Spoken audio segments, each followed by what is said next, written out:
crows, spiders,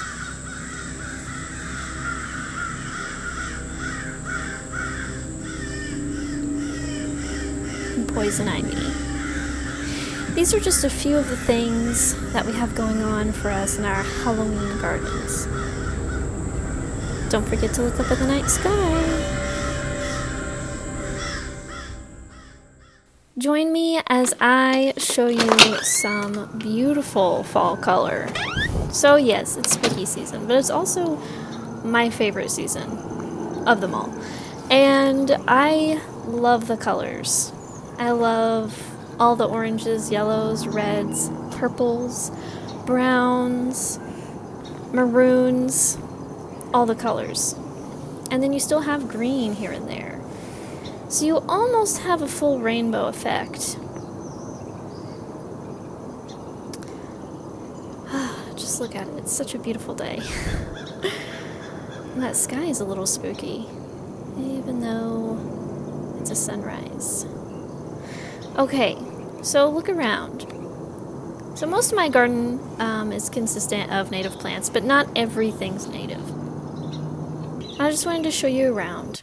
Here are some partridge pea seeds. Here's American plum. American plum gets beautiful autumn color, but it ranges quite a bit. Some of them get more yellow, some of them get more orange, and some of them get a mix of all the colors, including reds and pinks.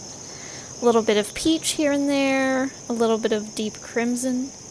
And then here we have purple coneflower, Echinacea purpurea, providing seeds for these lovely little birdies. They're enjoying them so much. And then for some evergreen interest, add an eastern red cedar or something else that's native that provides the evergreen screening. And there was a dogwood tree, your very, very classic flowering dogwood tree with the beautiful reddish maroon leaves for fall. And here, I believe, is a Carolina wren. And I just want you to watch this whole scene unfold before your eyes, because I don't know what this Carolina wren found, but she found something very intriguing, and she decided she was going to proceed to peck at it for the foreseeable future, it seemed. And she really was going to town, and she was really trying to crack it open, whatever it was.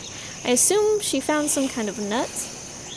I don't know what it's from, but she proceeded to peck at it over and over until she got some of the skin off of it, and then I think she ate it? Well, just watch for yourself. The skin just disappears, so I don't know if she swallowed it up or what. There she gets some more skin off of this seemingly nut object, and she just keeps doing this for quite some time, until she discovers that I'm growing passion vine, and therefore I have passion fruits in my garden. And she does investigate them a little bit, and I've noticed in years past that birds really like the seeds out of these fruits once they've kind of melted and dried out and fallen off the vine. So I'm not really sure if she abandoned the nut in order to get passion vine seeds, but it really seemed like it for a while.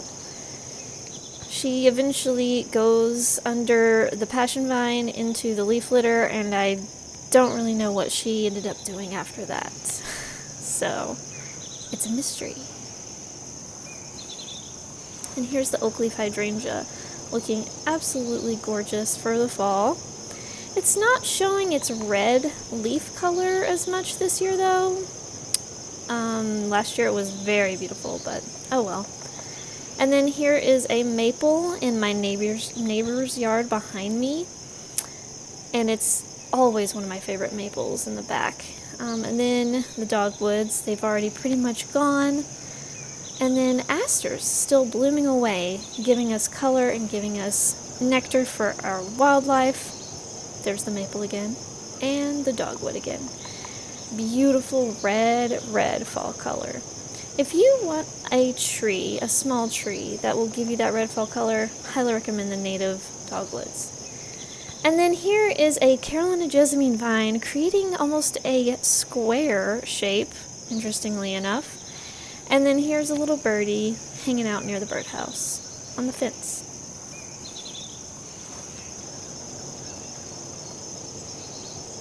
And a maple tree, different kind. I think this one's a red maple. Really love the color on this tree. Some years it's more golden, some years it's more red and orange. But I think it always creates a gradient. I think it kind of starts out yellow and then turns more red, or vice versa. I'm not sure which, I don't know if it changes each year. But this is one of my favorites right now, and it's Arrowwood viburnum, or Viburnum dentatum. And I'm going to show you multiple stages of this plant for fall. This is like kind of the early stages of it turning. It turned from its normal green to kind of a lime green to peach. That lime green and peach kind of started to turn pink, and then eventually you'll see in this video later on, the pink and peach kind of turn more into a red maroon color.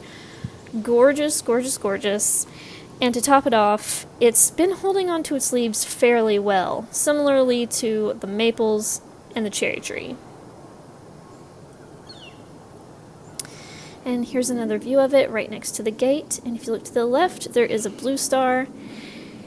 And that is, unfortunately, I didn't know that one, specifically the needle one, wasn't exactly native. It's just kind of near us, but not technically native, so I might be pulling that one out. But the other blue stars have just as beautiful yellow fall color, so they would still be perfect to pair with the viburnum.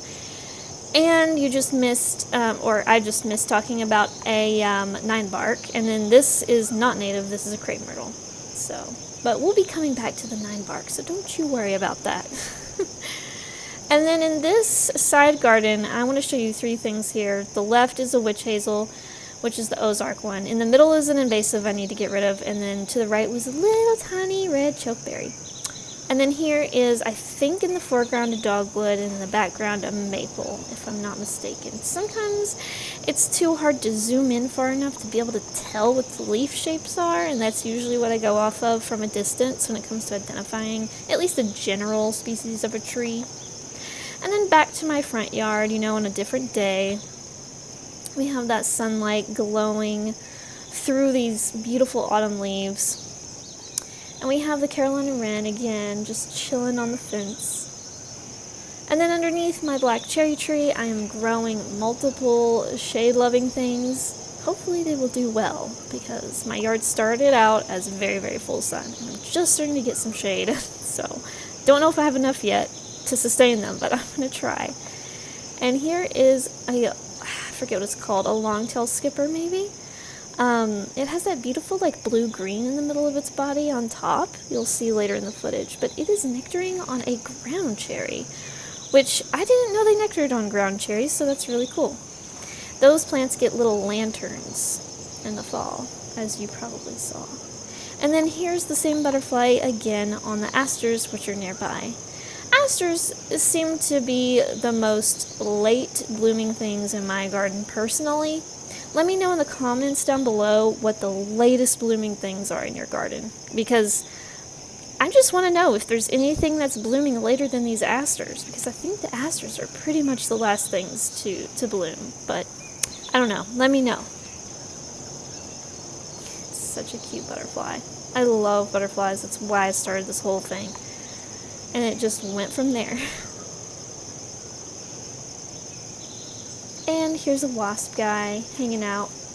These type of wasps are some of the first things that showed up when I started gardening. When I first started creating butterfly puddles, they loved them. I never really saw butterflies using them, funny enough, but the wasps, they were here for it. And here you go, more fall color. As you can see, the color changes over days and weeks. It seems to start out a little bit more subtle, a little bit more yellow. It's like green to yellow to orange. And depending on the plant, it might stop at yellow, or it might stop at orange, or it might go all the way to red or purple. It's one of my favorite things, the changing of the leaves. Seed heads from ironweed, and then back to that magnificent maple across the street, my redbud tree on the left, my crepe myrtle in the middle, and then my black cherry was on the right. And in the background, you can kind of see leaves falling. It's the ambiance. It's everything. And here is that fantastic Viburnum dentatum, yet again from a different angle, from different lighting, and on a different day. And you can see that the color, and then another different day, has changed to a pink, a very beautiful muted pink, but not so muted that it's not a fantastic contrast with everything around it. It is like a flame in the middle of the kind of darker looking landscape, right? Oh my gosh, you guys, this day was gorgeous. The black cherry tree was starting to glow golden, and then the crepe myrtle was probably peak orange color. And yes, crepe myrtle's not native, but as I've probably said a billion times on this channel, I planted this with my mom years before I really knew. Well, not years before, but before I really got into native plants. I think I was dipping my toe in native plants, but I think back then I mistakenly thought crepe myrtles were native just because I saw them everywhere. And I knew they were a small tree, and back then I was way too timid to grow big trees. But as you've seen, I've since changed my mind, and I have planted a black cherry, which does get pretty large. So I'm no longer as timid about growing big trees. I've seen professional people growing big trees in small yards, and I realize that it just depends on where you put them. It depends on what you grow them with. It depends on so many factors and which ones you pick.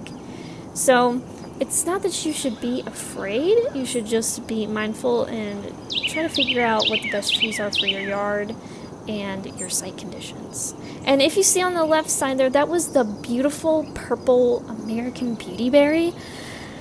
Guys, American Beautyberry is gorgeous. The berries are beautiful, and it really brightens up the landscape. The only con that I can think of to an American Beautyberry is that it leaves out pretty late in the spring. It's definitely not one of the first things to leaf out, so it doesn't give you as long of a screening in your garden. And then here's a redbud tree.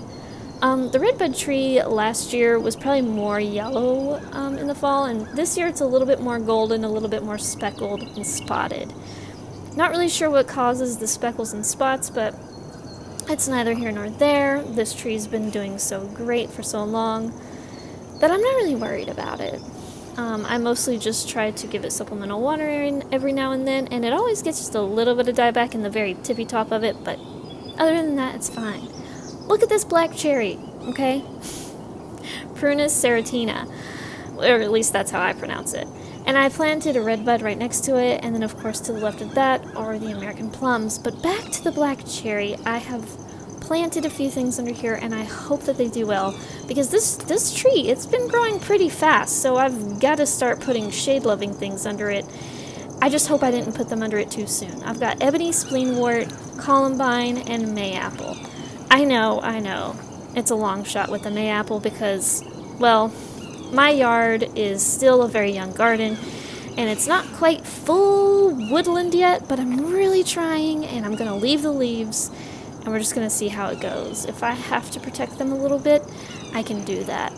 But for now, they should be fine until spring, and then we'll just see if they come up, and we'll see what they do. I cannot wait to find out. But here's a beautiful view of the front yard from the west side of the yard, looking toward the east. And then now, I want you to see this gorgeous footage of me coming out my front door. And I want you to see what my view is from my front porch and my front windows and my front door, because it's gorgeous. To the right, you can see the dogwood tree in my neighbor's yard. You can see they have maples, they have eastern red cedar, they have oak, all of that. And then I have the black cherry tree. And then in the middle, I have a crepe myrtle, and to the left, I have redbud. And then in the distance, across the street, another maple. Gorgeous fall color combos. But I planted some seeds for dogwoods this year from my friend's house. He gave me some of his seeds from his tree. And so hopefully I'll have some of those beautiful maroon colors over here as well. But in the meantime, Viburnum dentatum is stealing the show. My viburnums are still pretty small little shrubs, but they're supposed to get pretty large and fill in the space really nicely, and I cannot wait for that. And in the meantime, I'm still getting to enjoy the beautiful fall color and the amazing leaf shape. They have these veins, which I should have looked up before I spoke on this, but the veins are like really interesting. The serration is really interesting. It's just, if you look it up, you'll see what I mean. It makes them so distinctive, and it makes them a little easier to identify, because as you know, the leaves in the plant world can look so similar to each other on totally different species of plants, but the viburnums, it makes it a little bit easier. You'll see what I mean if you just do a Google search of viburnum leaves and like how to identify them. It's really cool. But I love this scene of the gate contrasting the viburnum. And then here is one of the 9 barks. I bought 2. I wanted to buy 3, but I just bought 2 for now for my budget. And it looks like they're going to be kind of on the yellow side for fall color. But I don't know if they have variability or not, kind of like the American plums have a lot of variability, but we'll see. And this is a shot of the front garden from across the fence, and I just think it is beautiful too. I love this garden. I love how it's coming together. And if you don't know, I also have a Washington hawthorn to the right over there that you can't really see because it's not really showy at the moment. It's very tiny. It's like a twig. But that should have like a red fall color in the future as well. This is another viburnum dentatum at the bottom of the hill, and its fall color is just slightly different. And then here is another showstopper, Virginia creeper. Virginia creeper gets a lot of hate, but also a lot of love. Just wear gloves when you touch it. That's really all there is to it. It's not as likely to give you a rash or any irritation as much as a poison ivy vine, but it still can in sensitive people. And I have it growing along with Carolina jessamine. The Carolina jessamine got hit hard by late winter or early spring frosts, like late frosts this year, but it bounced right back up, so that is amazing. I also grow a purple passion vine on this fence too, so these are 3 vines that grow on this fence right here. I was going to take out the Virginia creeper just because I've heard it can kind of weigh down the fencing, but I'm just going to let it grow. We'll just see what happens, because I can't let myself pull off that beautiful, vibrant, red-pink vine. I just love it. Fun fact, Virginia creeper is a fantastic vine for wildlife. It gives them cover in the growing season, and it also produces berries. I forget who eats the berries, but somebody does. And it's also a host plant to a really cool sphinx moth. Anyway, here is, I think it's called green poinsettia. It's in my backyard. It came up on its own. It's considered a weed. I freaking love it. Look at the color. The fall color is amazing, and even when it's not fall, I like the regular color of the leaves too. It's kind of like a blue-green, and the bees love it. The little tiny bees, like the little sweat bees, they adore it. Now, you do have to wear gloves when you touch it. It can actually cause blindness if you touch the sap from it and get it in your eye. So always, always, always wash your hands as soon as you come in from being around it, like pruning it, or which you don't really have to prune it. That's another cool thing about it. It doesn't really need pruned. But if you do end up like pulling it or pruning it, always wear gloves, and whether or not you wear gloves, wash your hands really, really well when you come in. There's a lot of plants that we just don't know have poison characteristics or can irritate our skin or can be bad for our eyes or whatever. And we just need to be aware. It doesn't mean that the plant is dangerous and going to kill you.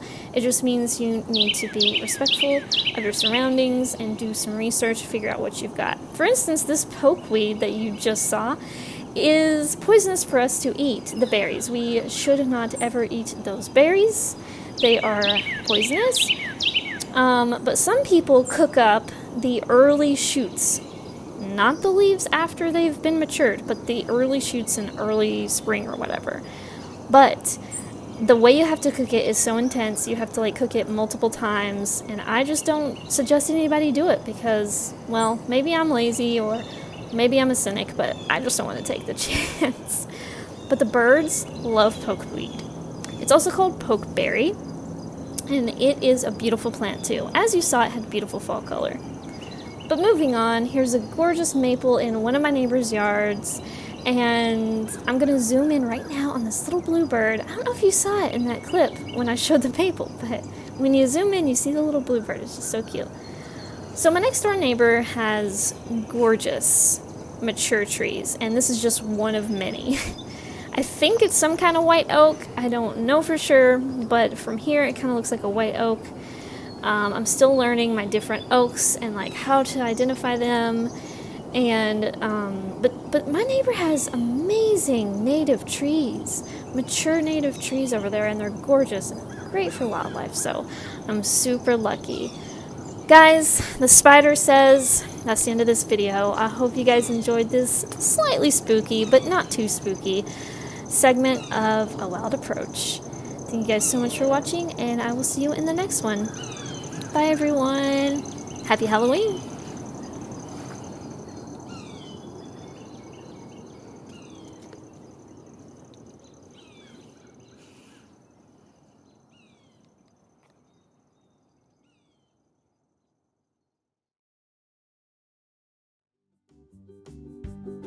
Stickers, paintings, and collector boxes.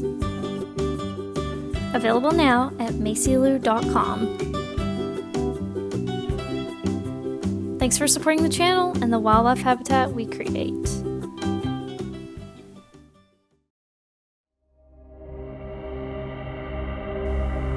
To support the channel, like the video, comment, and subscribe. You can also support my work by buying art from me at macylou.com. Thanks for watching!